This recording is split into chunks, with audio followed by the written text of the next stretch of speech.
It was a good day to pod. We've been so blessed with the content gods. They've blessed us. They definitely. There's been a lot of stuff coming out every week, especially since we've kind of stopped the masks and stuff. Everybody's kind of loosening up a little bit, and I guess maybe my bold prediction of 5 years, it may not be what I thought it was. I don't know. We'll see, I guess. I said a year, and I don't think I'm going to be right. I think next year is when they'll make a big comeback. I think it depends on... Well, we'll talk about it here in a minute, because it has to do with some of the stuff we're talking about tonight. But I know. Save it for the pod, Shane. Hey, we're on the pod. I can go off, all right? Just because we're on the... But the countdown does not matter. The countdown is not done. When it brings us on, and I don't know why it did that. That was weird. No, once we start the countdown, it's all fair game. If you say so. That's up to you. I need to turn the music off too. I mean, you can keep that going. Disney will probably get us, but I don't mind it. Probably. Disney's busy right now. We should be fine. I hope you're right. They're busy working on that extension. The Kathleen Kennedy. Trying to cut that check. I doubt the lawyers will have to try too hard on that one. How many zeros did you say, Kathy? Look, she's Kathy now. She said zero because you're kicking me out. That's why.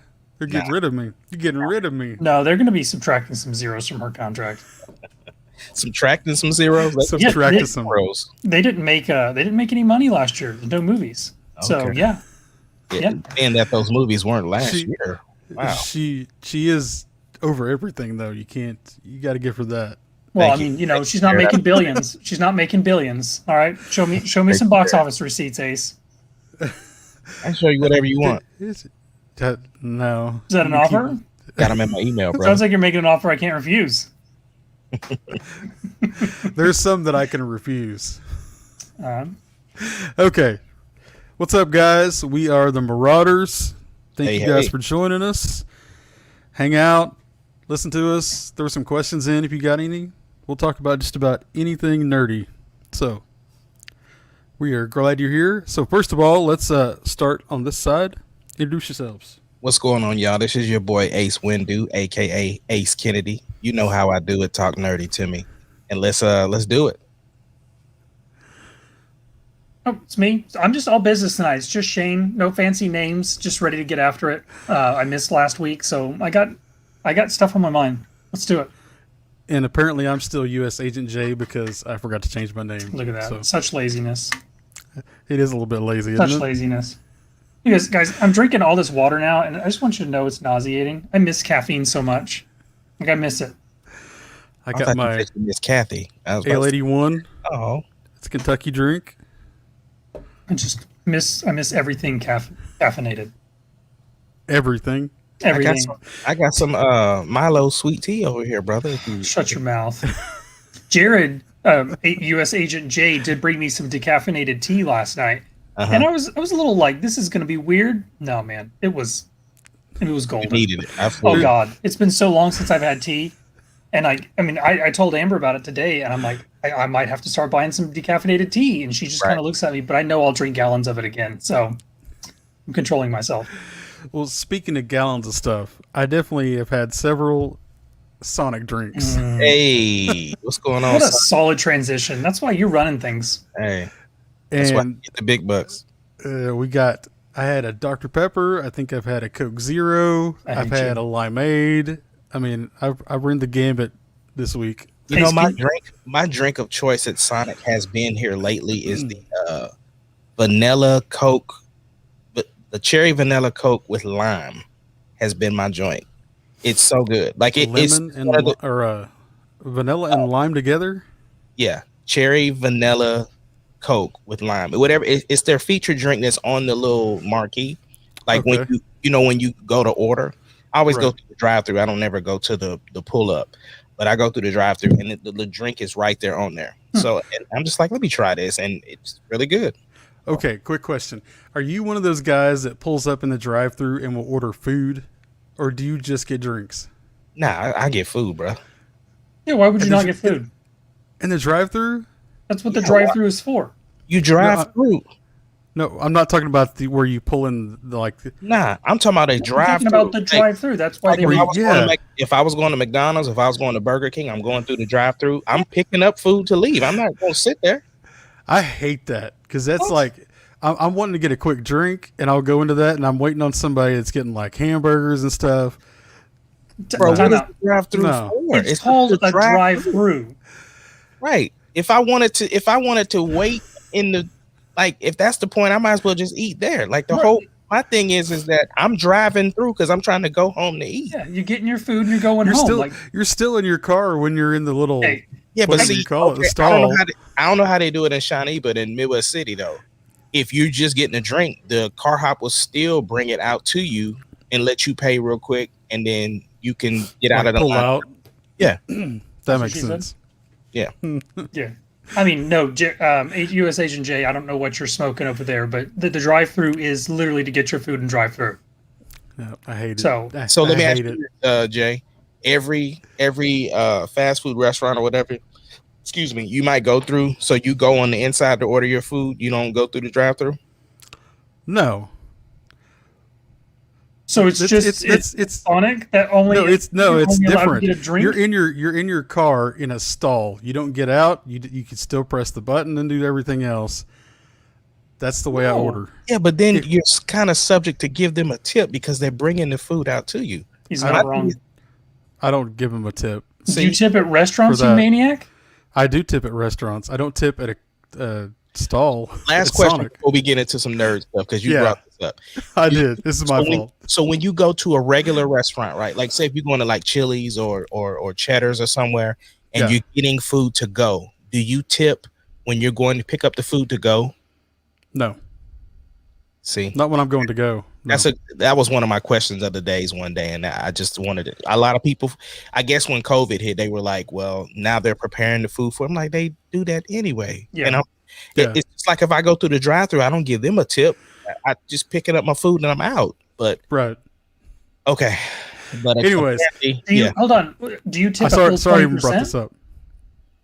Do I tip 20%? Do you tip a full 20% when you're just doing takeout, or you just tip? Me? No, I don't do a full 20% when I do takeout. Like it just, my thing is it could be 10, it could be $3. It just depends. I have to feel it. Yeah. I do 10% unless like I was like, wow, that was exceptional, and I'll go over that. Buddy. We do 20. Charles Venus, just because you making all that bank over there. What is off the album sales, sir? Okay, so Sonic, get the app. Always half price drinks, slushes. That's always good. Thank you, Sonic, for hanging out with us. Love you, Sonic. Charles tips 100%. I just want to throw that out there. I always double it, whatever it is. Always double it, no matter what. Okay, let's get on with this now that I've opened up a weird box of worms there. You started it. I did. I 100% owned that one. Sorry, guys, for hanging out with us for that. All of you that don't have Sonic, I'm sorry. It is a great place, though. Anyways, okay, so first thing that dropped this week was we saw that they on Henry Cavill's birthday, they actually dropped information of what was going on with Superman. Now, I didn't read this article, so Ace, I'm going to let you kind of roll with that. They, just kind of basically were saying what was going on with the universe, that JJ is not necessarily directing, that he is more so kind of going to be an overseer. Basically, it's going to be like a JJ verse, a Snyder verse. So the thing is that from what I'm understanding, they are looking to do a Black Superman. They have not confirmed Michael B. Jordan, which I know that's been the speculation for quite a while, but they are writing the screenplay right now. They are looking for directors. So they are on it. The thing is that I don't see the outright. I know a lot of people are upset because it was on his birthday, and of course, people are not necessarily excited about the news of a new Superman when people wanted like Man of Steel 2. But here's the thing: DC is not going on they're not doing an MCU right now. They're not doing a cinematic universe. They're just doing one-offs. So just like we have a Batman in the Snyder universe, and then a Batman, the Batman with Matt Reeves, we're probably going to have the same thing. Cavill could still play Superman at some point. Right. There's also been talks that Dwayne "The Rock" Johnson, for his Black Adam, he wants the Snyderverse a part of that. And what Dwayne wants, Dwayne will get. Dwayne will get. Or So he'll figure it out. Yeah. And he is super close with Aquaman. So that, again, I just think people need to just calm down, relax, and I don't even see I get it. Like, people are really reading into it, like, oh, they dropped it on his birthday. So they didn't say he was fired. They didn't say he was fired on his birthday. Again, they've been talking about this new Superman reboot since that was part of their carrot to get JJ to come aboard to Warner Brothers. So the thing is that I still believe at some point that we will see Henry Cavill again in the cowl, and in the cape. And so I think that we're still going to have multiple people playing different parts in this universe. So Henry Cavill will always be my Superman. Like, look, I don't care what JJ does. They paid the man $500 million. It's obvious that he's got to start putting out content. You got to start getting an ROI. I am excited for the Constantine series that's coming to HBO Max. I think that's a rumor, right, Ace? Or has that been confirmed? It's a part of the JJ thing. Okay, so yeah, I mean, I just think there's stuff floating out there. Yeah, I'm excited for Constantine. I'm not excited for his Superman. I feel that's totally unnecessary. You've got a good Superman. You've got a good track record right now. You've got someone that's popular, someone who's everybody knows about. People are for the most part excited about. Like give JJ a crack with his Superman. But I get it. If you're going to recast him, that's fine. And I'll be okay with it if we see Cavill come back. Like, maybe it's an HBO Max movie or something like that. If they give me more Cavill as Superman, I'm fine with it. But I don't think personally that they're going to put all this money behind J.J. Abrams' Superman and then have a Cavill Superman, because they don't want him overshadowing or one overshadowing the other. So I don't know if we'll get two Supermen at the same time. My vote would be no, but I mean, I want it because I want more Cavill. I don't think we need a new Superman. It's like you said, they're rebooting it. We just rebooted him already. Like, we only got one film with him and it was really good. Like, give me more of that. That is unnecessary. It doesn't need a reboot right now. And I think this is why DC is so dysfunctional. You bring in... That's the thing, though, Shane. I don't think that DC is dysfunctional. I just think they changed course. I mean, the thing is that when they decided to get rid of their leadership, they shifted everything, and they said that they were shifting. And the thing is that they know that it can be done. I mean, even if you look at Marvel, right? We had the Spider-Verse, which had all of those Spider-Mans in it. Then we got Tom Holland all at the same time. And before that, we had Andrew Garfield. And then before that, we had Tobey Maguire. So it's like all of those Spider-Mans was going on at the same time, pretty much. And so people are figuring it out. And the only reason I say that is because you look at, we just saw Jared Leto, right, in the Snyder cut. And then we had Joaquin Phoenix just a couple of years ago. And so the thing is they are looking at, okay, the one-offs are it for us. Everybody is clamoring to have this cinematic universe for DC, and that's not what they're thinking about right now. The other thing I wanted to say, what you were talking about, Superman and Henry Cavill, that's my dude too. I love Henry Cavill. But I did start watching the Superman and Lois, and he's a pretty good Superman. But I think he's in a different stage in his life, though. So I thought it was interesting to see that Superman and that universe and just enjoy it for that. But then also think but I still have Henry Cavill. Yeah. No, I'm not opposed to having a WB show that has its own Superman. But if you're going to have two major film franchises, even if Cavill comes back to HBO Max, that's still, to me, two major franchises. So it's going to be hard to say, let's say it's Michael B. Jordan. Here's a Michael B. Jordan Superman. And then, the next year you're getting another Cavill Superman. To me, that you're going to have, and maybe that's what they want, because it would spark conversation. Obviously, I'm going to have my favorite Superman. Someone else is going to have their own. So you spark that conversation. But I get that you say they don't want the DC universe, and I'm fine with that. But you can not have a DC universe and still give us more of Cavill's Superman. You can do a Super or Man of Steel 2 without it being in the a DC universe. But they're leading off with the Flash, though. This is they're cutting out Snyder Cut. They are starting at the Flash. This new movie and it's basically there. It's kind of like I saw the free. Yeah, it's and we're gonna branch off of this one, so they could still have Henry Cavill in a year or two because they're doing the whole Flashpoint paradox basically. So you're gonna get the bad Superman, the bad Batman, all the good guys that are reversed and all things like that. So you have the option of all of that stuff, but it's gonna start with the Flash. And that's the thing. They even talked about too that Robert Pattinson is supposed to take over for Ben Affleck. You know, like somehow within the Flashpoint that's supposed to merge. With Matt Reeves was not very happy about that because his whole thing was I wanted to do a one-off so that what I'm doing in this particular universe doesn't affect anything. And so that's the thing. He went into it with a one-off in mind. So did the director of Joaquin Phoenix Joker. Like all of them were they were supposed to be one-offs. They were supposed to just be.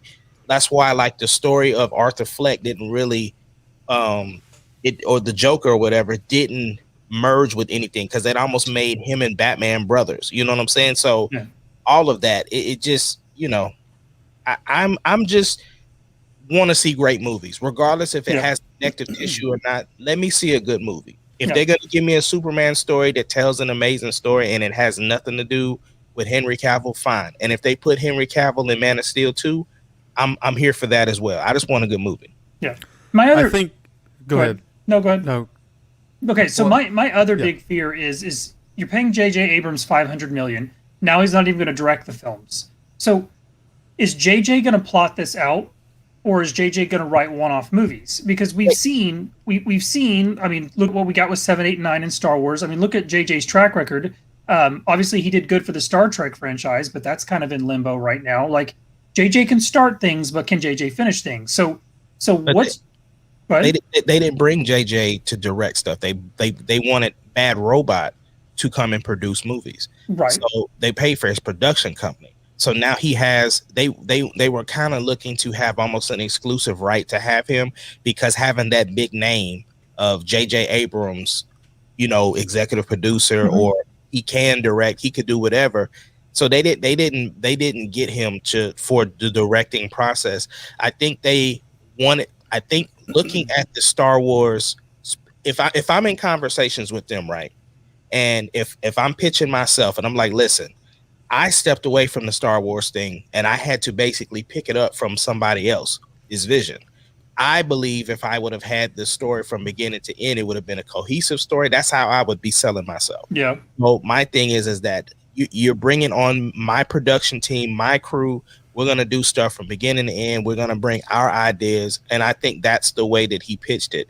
So we will never know if JJ can really close stuff because that wasn't necessarily his job. You know, they asked him to come back to do the Star Wars thing. And again, he's picking up from a story that was already kind of going in a direction. And then not only that, he had a story that was how he wanted, and then Disney came in and started manipulating things, which is why you started hearing the stuff that Disney and Lucasfilm have some friction on because of what Disney actually wants to present and then what Lucasfilm wants to present. Yeah. Too many cooks in the kitchen with Disney, especially on things like that. Well, the one thing about JJ though is I know a lot of his stuff always has weird endings. Sometimes they don't make sense. But he does a great job of getting people started and on a track, and that's what they want. They want to get a direction going so that they know what they should do. From then, I mean, they could get rid of him and just go on once they figure out what that secret sauce is for them. But that's what they want. That's if you continue the direction, because they have a direction right now with the Zack Snyderverse, and we're just moving away from it. They are 100% moving away from that. I mean, if you notice, even in marketing now, they are slating it like, make sure you pay attention to the trilogy of the Snyderverse. Like they wanted to know that he got his trilogy: Man of Steel, Batman versus Superman, Justice League. That was his slate. And that's because there was, from what we understand, we kind of talked about it before, that they had the gag order on to where that's why we weren't seeing much promotion of Justice League outside of the little vignettes that they were doing. But most of the promotion was coming strictly from Snyder. Yeah. So Yeah, and yeah. He's even still dropping stuff because we had the Green Lantern that got cut, and everybody's flipping out. Why didn't we get to see the Green Lantern? I mean, Yeah, he's poking the bear. I'm all about it. Snyder is a genius on marketing. And listen, because Justice League did so well, he got the clout to add to poke the bear. Yeah. Here's the thing. We've talked about this several times. The point of it all is to make money. That's the point. You're making stuff to get people to purchase your stuff. And so when you're making them money, yeah, I'm gonna poke the bear. What you gonna do? I made you guys. You got more subscribers than you had before my stuff dropped. So what you gonna do?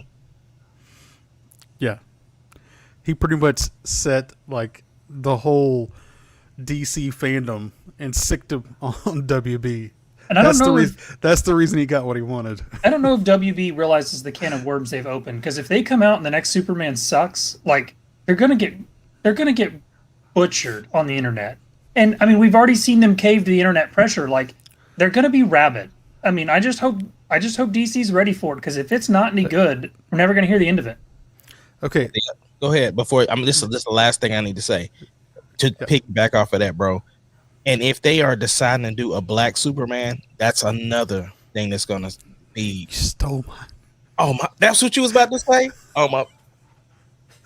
I was 100% gonna say the whole problem with Superman is that he's gonna be black, and this will be the first time Superman has been anything other than 100% white. Well, he's been black in the comics, right? No, he was there was the version when Superman, the death of Superman. Yeah, the death of Superman. And it was we've had Henry Steele, John Steele, whatever it was. But it was never like Kal-El was never. Kal-El. And that's the thing. He's not supposed to be Kal-El in the JJ version. He's supposed to be somebody different.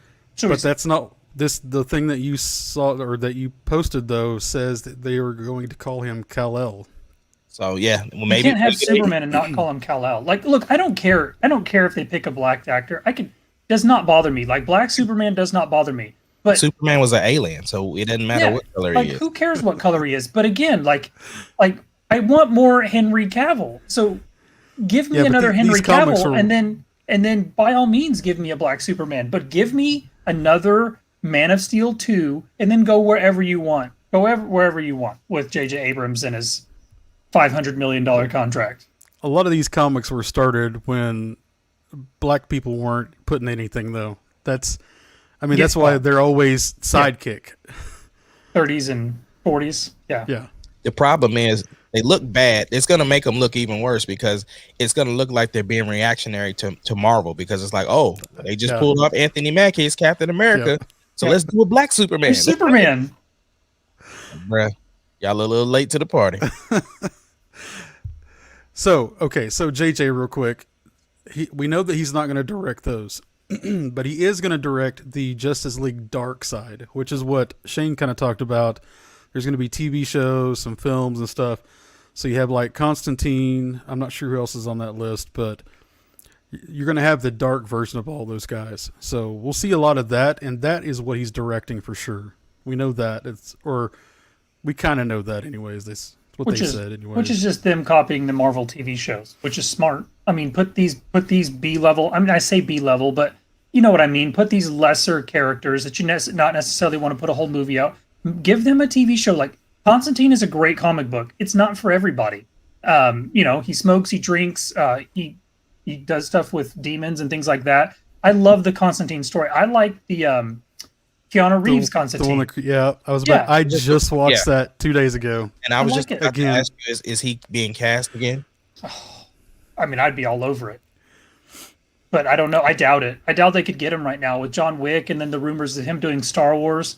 I don't know if he'd come back for a TV shoot. But it would make it'd be a huge splash. If you came out and you said, here's J.J. Abrams' first, whatever it is, HBO Plus series, and Keanu Reeves is John Wick, like, that's a splash. Because Keanu Reeves is popular right now. Jimmy, Windu.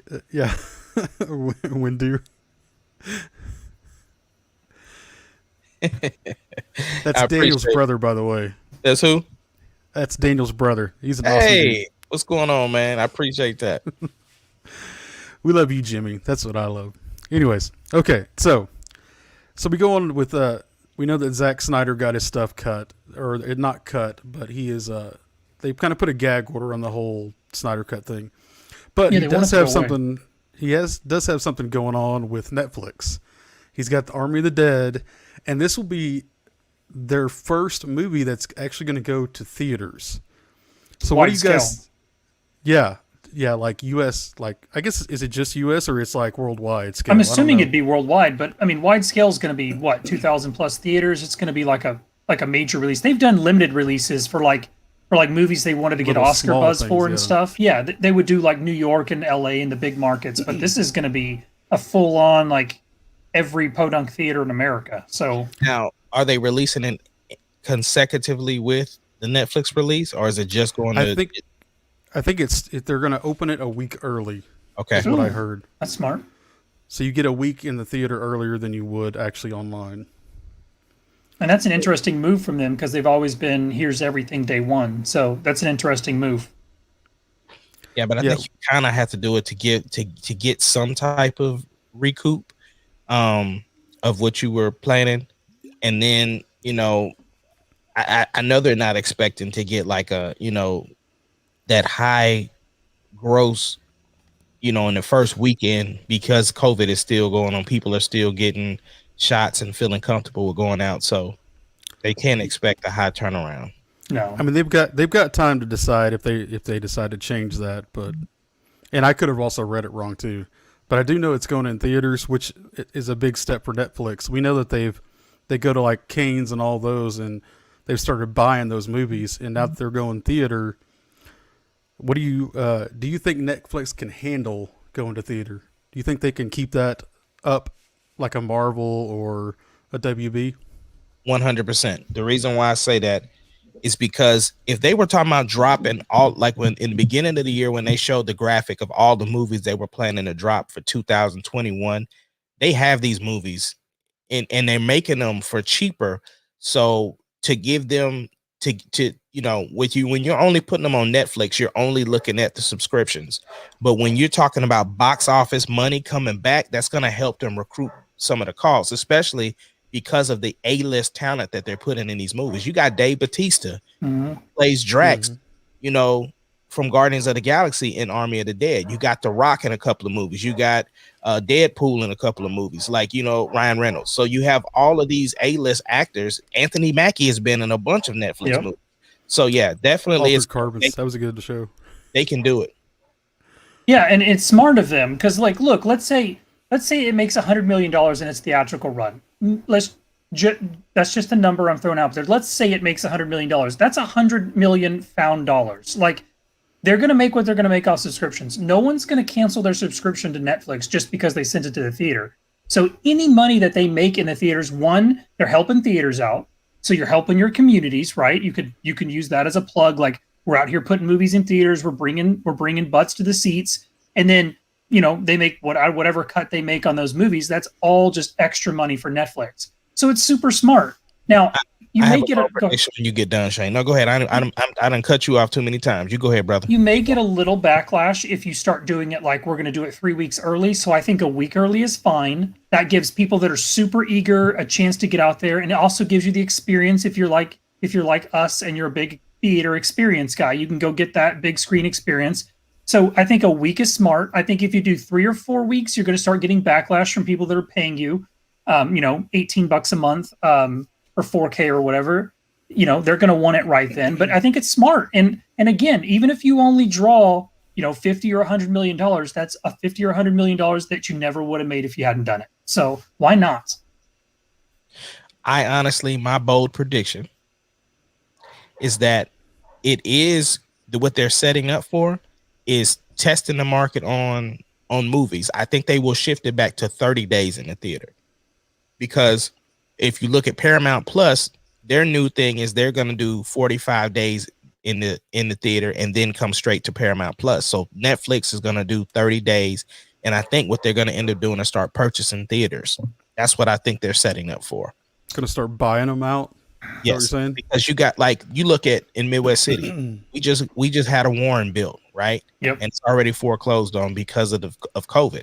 Yep. So if you can combine that experience with Netflix, where you come and you can dine and you can watch these movies, and you get and it's the only 30 days before they come to Netflix. The Netflix subscription is not really going to be upset, because the Netflix subscription, most people aren't watching the movies on Netflix. They're watching the documentaries. They're watching shows. the TV show. I mean, the long form, like the Stranger Things and Yep. the episodic series. So they would be fine with just putting the movies in the theater for only 30 days and then bringing it to Netflix. I personally think 30 days is too long, but here's another thing. Going off what you said, if Netflix was to start buying theaters, it's brilliant, because you can't tell me like some of your absolute favorite Netflix series, like if they did a, hey, this week we're going to show Stranger Things season 1. Like you can't tell me you wouldn't pack a theater. Like how cool would it be to go see the new season of Stranger Things for a week in theaters or something like that? They could do special runs, like leading up to the final season of a big series. They could do marathons, and you could go for a couple days and binge it or whatever. Like, I think you could make tons of money off of that. And, it's just another revenue stream. Like, it looks good on the investor sheet when you can say, hey, we pulled $100 million off a movie that we would have put out for free. So, or a TV series that we've already had. So I think it's smart. And I think it'd be really interesting. The only reason why I said 30 days, because one, you're still beating what Paramount Plus is doing. And they're the standard right now, because everybody has these agreements that are in place, which is why a lot of the theaters and directors and actors were upset with HBO Max with saying, no, we're going directly to streaming services. Yeah. So if you do only 30 days, that gives you just a month that it's not going to be on Netflix. You're still getting all of the other stuff that you're paying for Netflix anyway. Yeah. I don't know anybody who's joining Netflix because they want to watch the Netflix original movies. That's not what they're going for. I think they were testing the waters to start, getting these original movies and, being able to buy other movies that go on sale and this, that, and the other, when they start bidding on movies and stuff again. So no, I think it's a possibility. Like I said, it's just my bold prediction though. Now, the only thing that will kill that is if HBO Max continues their day of releases. So theaters and streaming same day. I think that's going to end soon. I mean, 100%. I'm not saying it won't, but I'm saying if HBO Max comes out and says this is what we're going to do, then that puts a crimp on Netflix coming out and saying we're going to give it 30 days early. But the reason why we think, like Jared said, the reason why that's not going to last is because most people that deal is happening for, they didn't agree to it to begin with. Like we talked about from the business aspect, a lot of your directors and your big name actors and stuff get paid on the back end. They don't get paid on the release of it coming to streaming. Yep. So that would actually have them coming out of more money up front that they're not going to be willing to do, because then you're not guaranteed that I'm going to see the return on the subscriptions or whatever the case may be. So no, that's not going to last. Yeah, no, I mean, I agree with you. I think they're scared to pull it back already because everybody would drop them. They built all that hype. Like you built all that hype. Like you should have gone to your directors before you ever announced that. Yeah, all these subscribers and stuff, and they're gonna just fall off and be gone, and so they're scared of that. I think. Anyways, so that leads into the Marvel Celebration thing that they posted the other day, and we're not gonna like play this, but we're gonna watch some of it and talk about it. Disney's lawyers are already watching. I say go for broke. Well, yeah, obviously they are. Why wouldn't they? I mean, they have one lawyer that just watches us every week, so we thank you, Disney. So they actually put this up there, which it shows a lot of the back stuff that we've seen for the last, has it been 10 years? It's been more than 10 years, hasn't it? Yeah, 18, maybe 18 years? I don't know. Don't give me the line. Yeah. 22 movies, right? Do what? 22 movies, ain't it? Yeah, something like that. It's a lot of movies. Anyway, so they're going through the first part of this, just kind of getting us back in the mood of, okay, here's all the things we've done, here's where we went. And I mean, there was some emotional spots there, like right here where you see T'Challa and Killmonger together, and you think about the time that he stabbed him. Anyways, so such a good video. It was a great video. And it just came out of nowhere. Like, they just dropped it on a Monday morning. Yeah, it's one of those things like basically, look, y'all, we trying to get us back to the theaters. That's what it's really. I mean, that's kind of what the first part was about. Of, do you remember watching this scene in the theater and how it made you feel to be communal like this right here? This was cool when they showed the theater's reaction. Like, can we? I didn't put the audio on that. Dang it! You're fine. You don't have to. It's fine. Yeah. So people can go and watch it. People went. Yeah, all this is showing is just the audience reaction. Yeah. Yeah, and when people flipped out right there, Avengers Assemble. It makes me want to go back and watch some of these. It does, 100%. I got chills. And then we get this. And then we had a voiceover from Stan Lee. Yes. Come on. And so then here they're introducing the new slate. This is when everything's coming out. Yeah, this is all the new stuff they're going to be having out. They actually kind of... I feel like we've seen promos for this movie for 4 years. Yeah. But it still looks good. I'm going to see it. I mean, I'm ready for it. So that's Black Widow, July 9th for this year. This one looks interesting. I don't know. I was not interested until the trailer, and then the trailer got me. The trailer got you? Yeah, I'm in it, bro. I didn't understand the horse, but then the Eternals. Yeah. But I will say though, Shang-Chi comes out on my birthday, so that's a big plus. Look how big he is, bro. Look at that. Nothing from Spider-Man.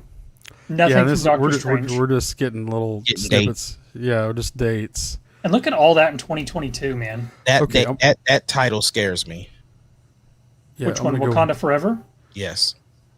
Got Ant-Man and the Wasp. When this is over, I'm going to jump back to that one. Guardians of the Galaxy Volume 3, 2023. And then there it is. And then we got that big reveal of 4. Yeah, Fantastic Four. Yep. Which, I mean, maybe Marvel can do it right because nobody else has done a good Fantastic Four. He mentioned it in the investors call that they were going to do it. Yeah. Okay, so let's go back to how swole he was. I don't want to see how swole he was. There we go, right here. This is where I want.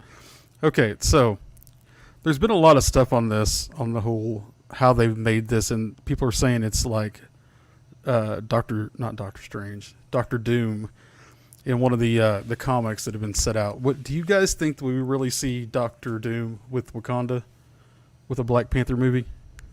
I thought it was going to be the water dude. Oh my gosh, I can't think of his name, but it's the one that he kind of ties into both Spider-Man and Black Panther, but he's a water dude.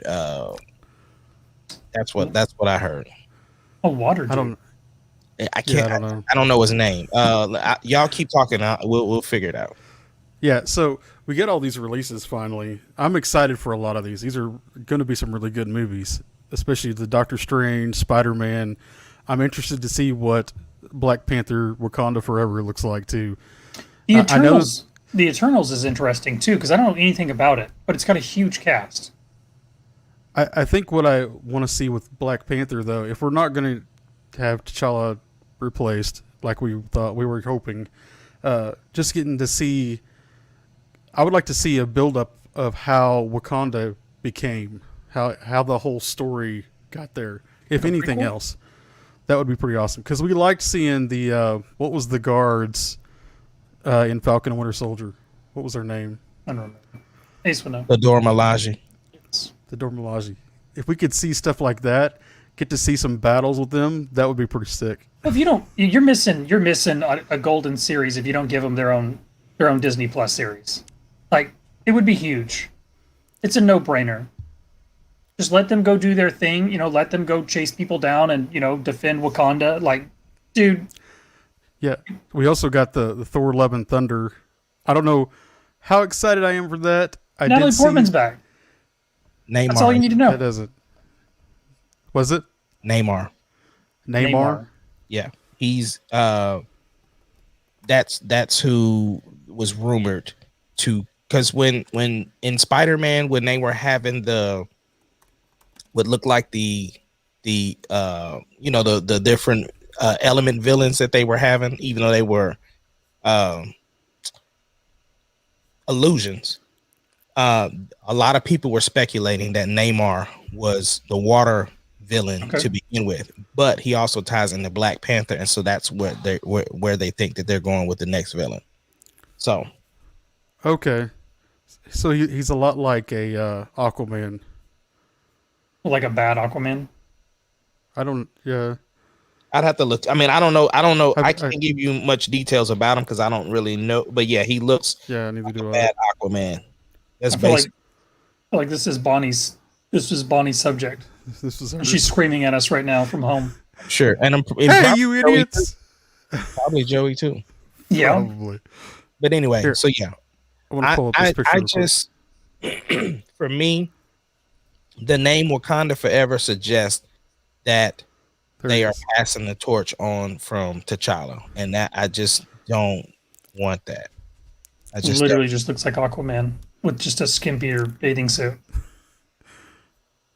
Yeah, pretty much. Okay, I mean, I'm here for it. I mean, I agree with you. Like, we'll see. I mean, obviously, it's going to be big. I mean, because Wakanda is still one of their the original Black Panther is still one of their biggest movies, right?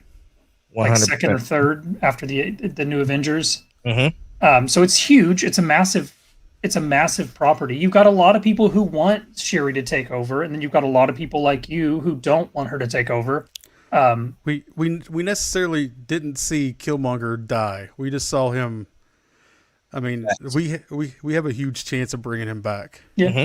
They've got so much technology that go ahead. Even before his death, though, there's an interview with oh my gosh, the one who played his mom. I don't know why I can't think of her name. She played Tina Turner as well. I can't. I know you're talking about. I can't think of her name though. But in an interview with her and her husband, and they were talking like Killmonger's gonna be back, and this was before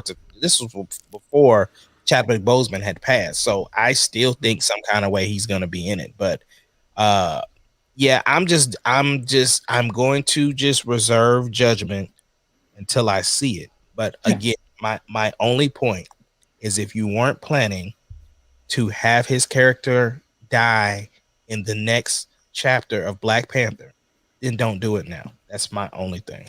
I don't disagree. You recast it, and you go from there. So, and whoever, we all have our own preferences for recasting, but I mean, I think it's easy. Yeah. Obviously, it's going to be weird, but you honor him somehow, like at the beginning of the film or whatever, before the credits or something, or after, you honor him, obviously. But it's like you said, like, I mean, look, we're already recasting Superman. We just had a 30-minute conversation on that. Like, recast him and let Black Panther continue. Like, it's your third biggest film out of this 22 film slate, third or fourth, don't quote me. But I think it's a mistake. Like, you need a Black Panther. So, and we don't have Jarrett's whole thing. They recast Terrence Howard. So yeah, I mean, I don't know why you have to bring that up. That's a sore subject. But also, like, and I know Phase 4. Is there going to be an Avengers of Phase 4? There will be, yeah. So will it be Avengers still? Yeah. Okay, so we'll get people from the slate of movies we're starting to get now.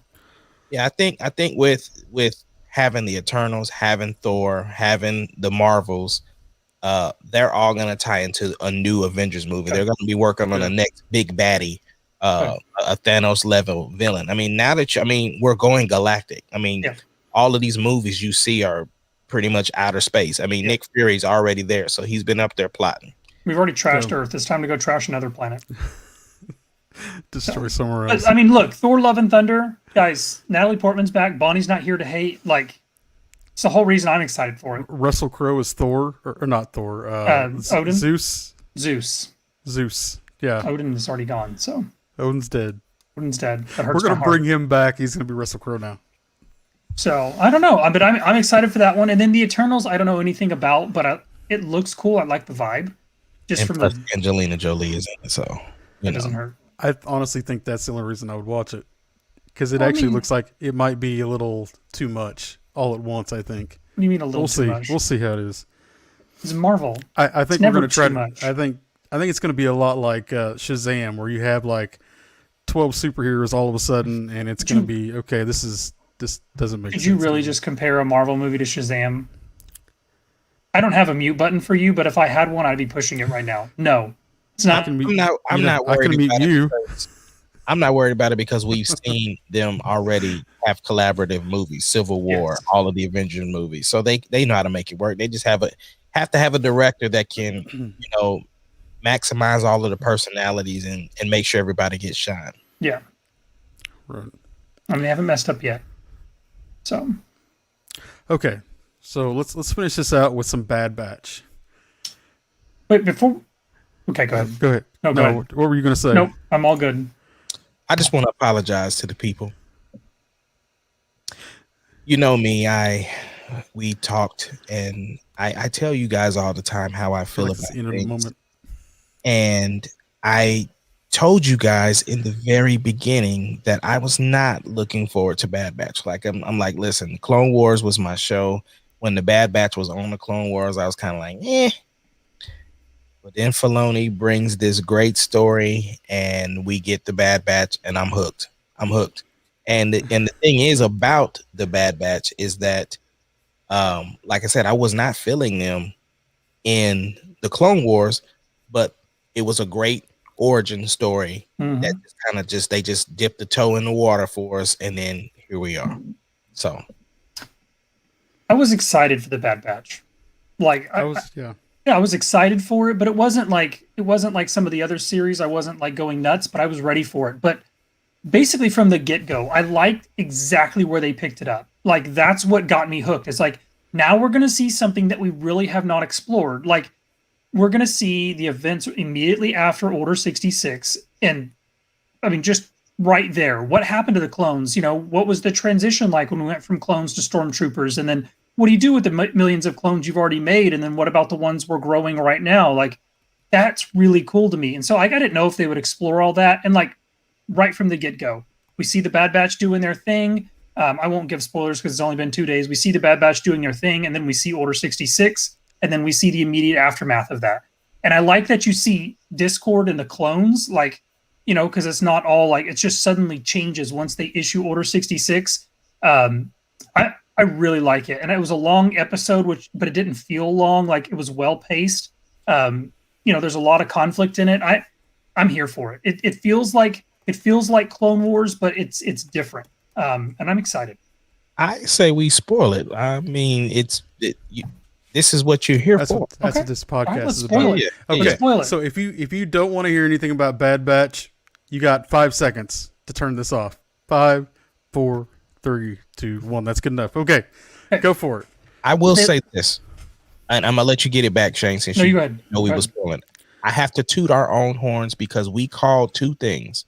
We called that if they did the Bad Batch, we wanted to see them what happened to them in Order 66, and we called as a group that at least one clone would be affected.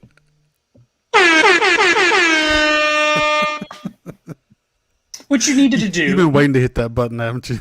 You know. You got to give us an antagonist and it's not Darth Vader, because obviously if Darth Vader's hunting the Bad Batch, like it's going to end soon. So you give us an antagonist that's not Darth Vader. I like it. I like that setup too, because you felt it from the get-go. As soon as he lets that Padawan jump, like you see the dysfunction there, and you see like this. He's like, "Why are you letting him go? Why aren't we following orders?" Like, I dig it. I mean, I like that. Like, he's still trying to lead, and then he's like, I like that one of them is bad, and they picked a good one too. Like, I just think he's going to make a good bad guy. I'm a little interested in the girl. Like, I don't know how she's going to tie into all this. But obviously it's Filoni, so in Filoni I trust. Like, it's going to fit and it's going to make sense. I was a little bummed when they zapped her little robot buddy. Like, I thought the robot buddy was going to be on the ship too. So yeah, I don't know. Yeah, I'm all the way in, because that's what I meant. I did not know I was that emotionally attached to the group being together. Yeah. My whole thing was like, yes, we saw. I mean, they did a very good job of right off the bat, just like showing the separation of the group. And I'm just like, like I wish he would bump his head or something, and he would, get his stuff together, or maybe when they were gonna go in there and try to enhance the chip that it bust or something, like something, or they were gonna save him. But he is going to be a great villain, and of course they are setting up for Omega to be almost like an Ahsoka character. Yep. She seems to, and they may even be leading to her being force sensitive. That's what I was wondering. And with Omega, you can tell that she already has heightened abilities, as though, she's a clone as well. And so when they were talking about it, and they were like the 5 clones, they weren't talking about Echo, because Echo is a regular. Yep. But the thing that got me, right, is that when we first are introduced to these Jedis, I knew that I was supposed to know them, but I didn't know who they were at the time, because what caught me was the saber, and I was like, that saber looks familiar. And then when I realized who it was, I was like, Filoni, you bad boy, you bad boy, you. We're talking about the boy, right? Yes. Okay, so before we say who it was, I went through the whole thing, and my son goes, Dad, do you know who that is? And I'm sitting there going, I don't know who the hell Caleb is. Me neither. It didn't. Like I said, the face. Familiar. I still don't know who it is. Familiar. Well, we're going to tell you here shortly. Everything, like I said, when I found out, I was like, I cannot believe they did that. I assumed he was going to play a part. Like, it is a crossover from another Filoni show. It's not Ezra. Kanan, brother. No. That's Caleb Jarrett. Yeah, it's Kanan.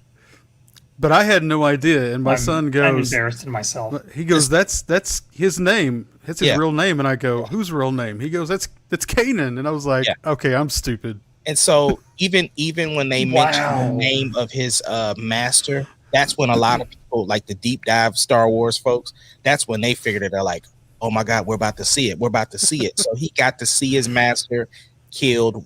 This was, like you said, that bridge. And even Freddie Prinze Jr. was the voice actor for the little kid. And so which was weird.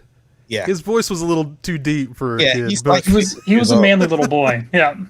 But he's got the Force. You never know. I did not know that. But Filoni's something special. And that's why I think Joey was really, really invested, because he loves Kanan and Ezra. And so that right there probably just blew his mind. Like, okay, I'm so invested because Kanan is a part of it. I just saw the scene when Kanan dies. Spoilers.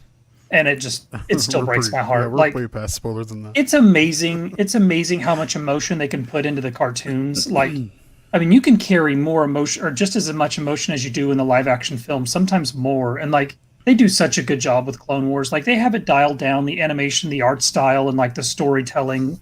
I can't wait for this series. I can't wait. But the big thing is with all of it, and we've talked about this a million times with a million different things, is that Filoni, Favreau, those guys, they are Star Wars nerds. They bleed Star Wars. And they know, okay, we know what we've done over here, and fan service is a huge thing.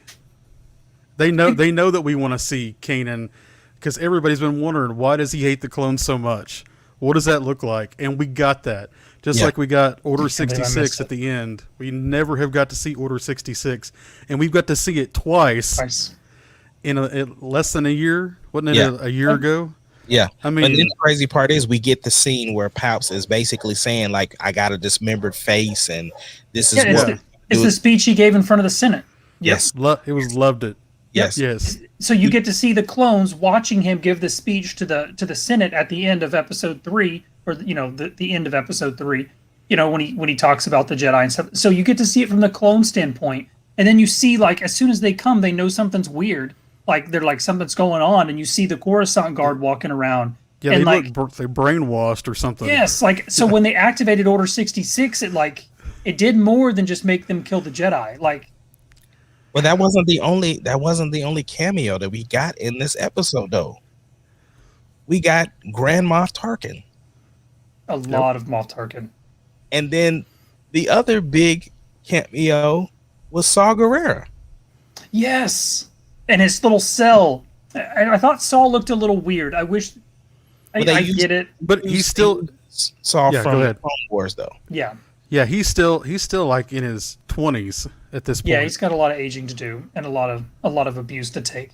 But I like that we got to see a cell, and I thought it was cool too that we saw the probe droid watching them through that whole scene. Like I thought it was cool. Like that's obviously it's the probe droid, so they already have the Imperial probe droids.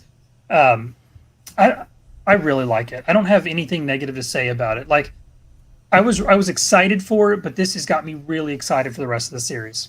Yeah, and now you're gonna go back and rewatch it because 100%, because I'm so mad at myself for not catching that. Look at his saber.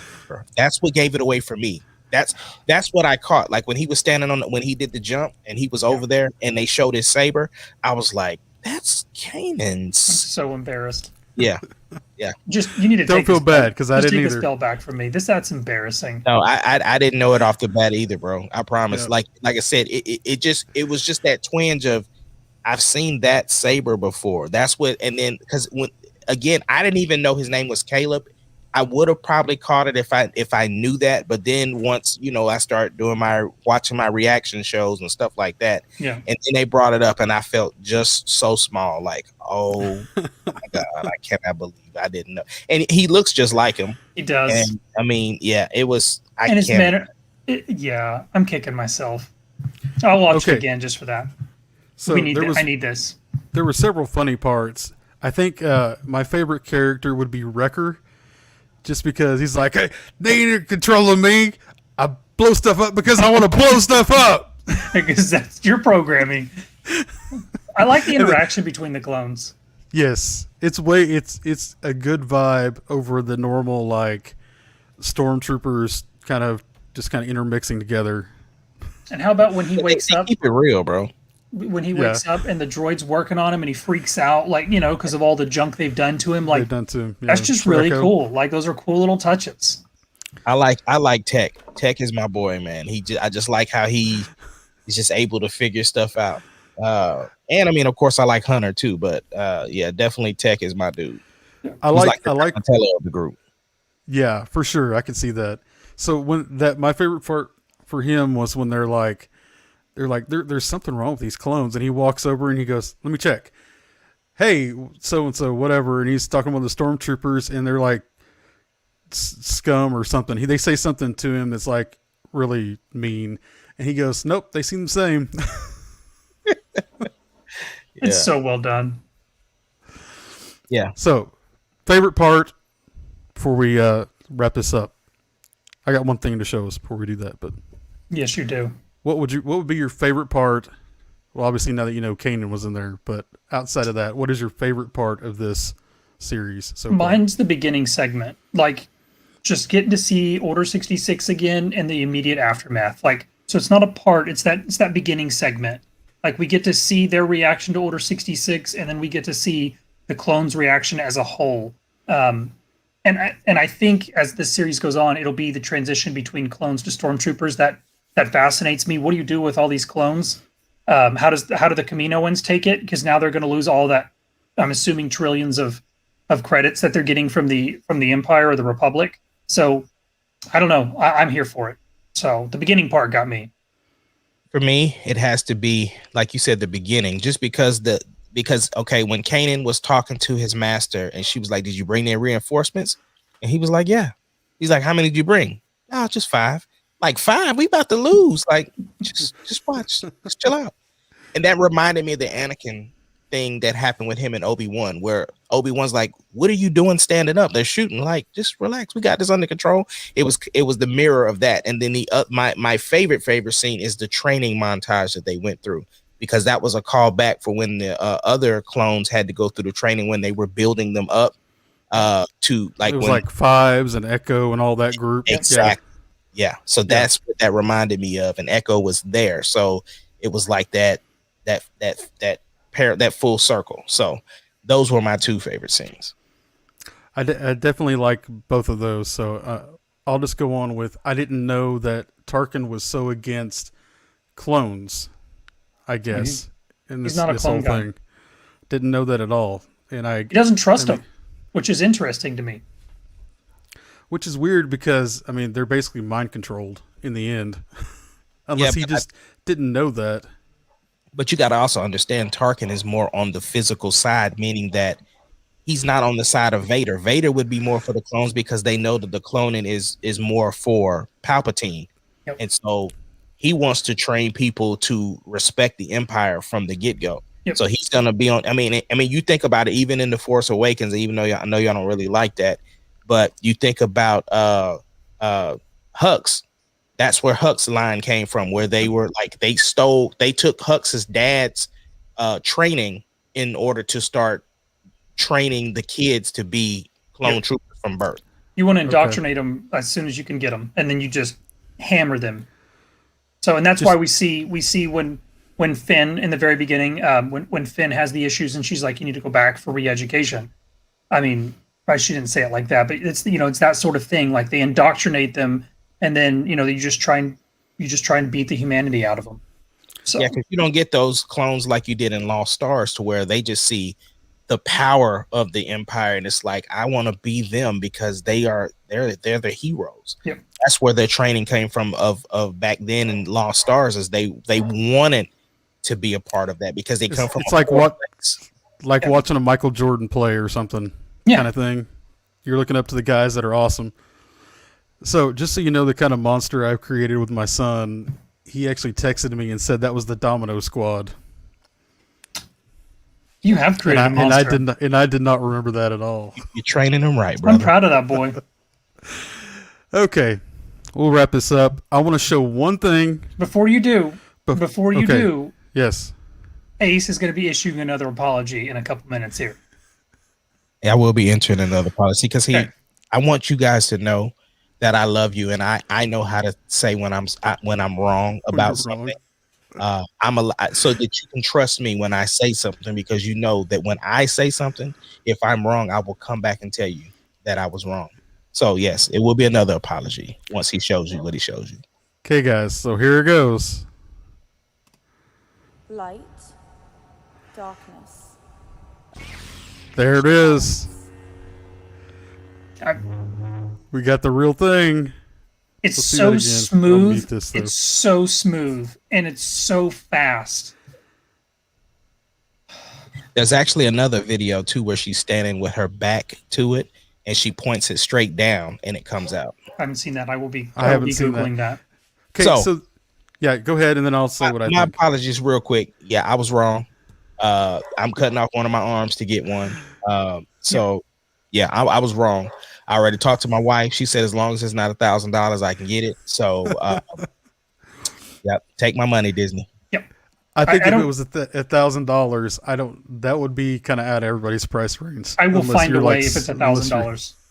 I don't care. I'm gonna sell a couple of kidneys. I will sell a child. Like you can't put a price on what I just saw. Like I'm here for you already know he got like 6 PlayStation 5s over there. He'll just sell. I have one PlayStation 5. I have one, and you guys would get him robbed.